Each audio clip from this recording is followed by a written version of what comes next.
Israel is at the heart of the Olivet Discourse, though I believe there's a certain content that pertains to the age right before the 70th week of Daniel or the tribulation period when he talked about the days before the flood. And I think that's why it's so important for us to be aware of what's happening because we are living in the days likened unto the days of Noah. And so that's, I think, one of the important aspects of the Olivet Discourse is to understand we are living in a privileged time period. We're seeing more prophecies fulfilled than any generation since the first coming of Christ. Where are we on this prophetic timeline as we approach the end? Well, we've got a couple of things going on that I would consider to be major prophetic precursors to their ultimate fulfillment, which will take place during the tribulation. One, we have a different world between 2 days, so between October 7th and October 8th, the whole world changed.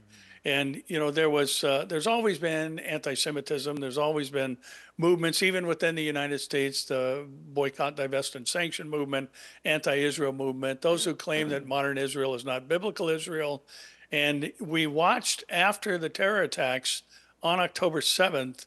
A shift that happened that's continuing to increase, which points to Zechariah chapter 12, verse 3, that Jerusalem will become a burdensome stone to all peoples. And it is on the minds of leaders all over the world. The Hague has currently met wanting to condemn Israel for genocide when they're defending themselves from this just heinous attack that happened on October 7th. And then also we have directly related to Israel, Ezekiel 38 and 39 is beginning to unfold, and we can see the five nations that are named there under the ancient descendants of Noah that the Old Testament names that are used, so we can now identify geographically as Russia, Iran, Turkey, Sudan, and Libya. Three of these nations have military personnel and hardware on the northern border of Israel, the very direction the Bible says God's going to draw them down from.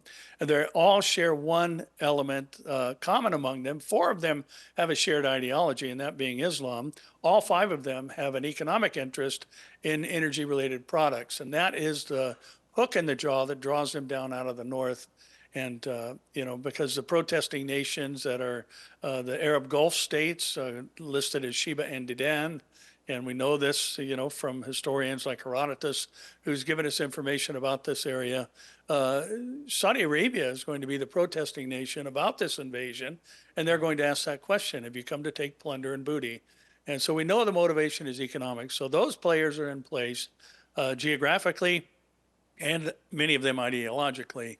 And I think these are major, major developments on the prophetic calendar that we're watching unfold right before us. In looking at the positioning of these countries and where they are and their common interests and how they're aligning and pointing to the prophetic timeline, what is it that you really feel is next on this prophetic timetable? Well, I think as it relates to the nation of Israel, and one thing we have to remember is that, in the last day scenario, the nation of Israel takes center stage, as Zechariah 12:3 talks about, and we mentioned a moment ago. But I think what is going to be the catalyst for launching the Ezekiel invasion is very possibly the destruction of Damascus that Isaiah 17:1 prophesies about. And again, this is one of those issues that many people have different opinions on or interpretations of.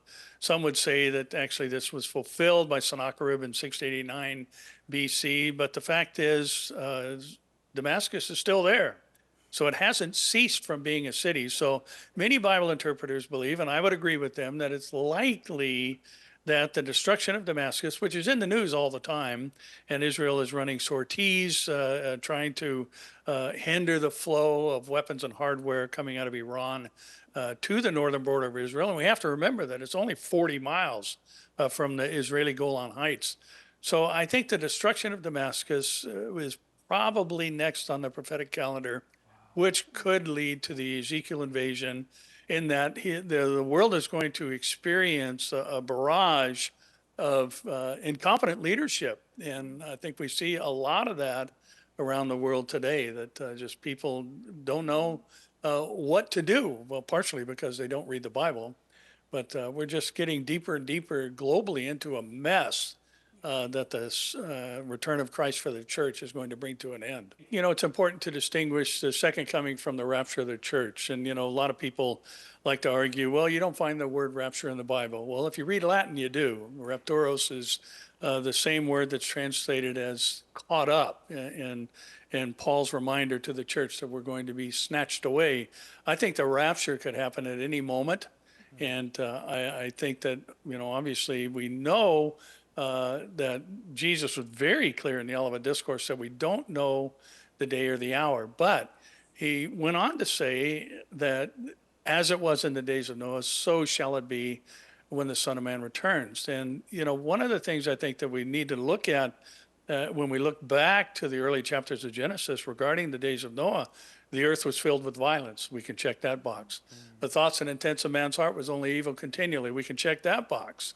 And, you know, Jesus said that all the earth was corrupt, or the Bible says all the earth was corrupt before God. We can check that box. So we are as it was in the days of Noah. And what he said about that is that they were buying and selling, marrying and giving in marriage until the day that Noah entered the ark. So it's going to be like that prior to the rapture of the church. And I think we're there pretty clearly. There's an indifference to the impending signs of judgment. And Jesus has to be talking about the rapture. He can't be talking about the second coming because Revelation 18 says, before the second coming, there will be no marrying and giving in marriage. The voice of the bride and bridegroom will not be heard anymore. And global commerce is going to be completely disrupted by the destruction of Babylon. So I think we should be expecting to go and forever be with the Lord in the moment and in the twinkling of an eye at any moment. I like to remind people that we're living around people who are going to go into the tribulation. And we cannot shy away from what's coming. God has thought enough of us to tell us what's coming. He told us where we came from, how to live, and that he's coming again and how things end. And our eternal destinies are determined by our relationship with Christ. And, you know, in all the things that are vying for our attention in these perilous times that Paul prophesied of in 2 Timothy 3, we need to be reaching out to people. We need to be telling them what's coming. And, you know, when they hear from a Bible-believing Christian what's going to unfold, and there's a guy that's going to rise up from the geographic area of the former Roman Empire, and he's going to lead the world into a resolution to the Middle East crisis, allow the temple to be rebuilt, and all of these things, that when they see them happen, should they happen to miss the rapture of the church, they're going to investigate the rest of the story, which includes the gospel of Christ.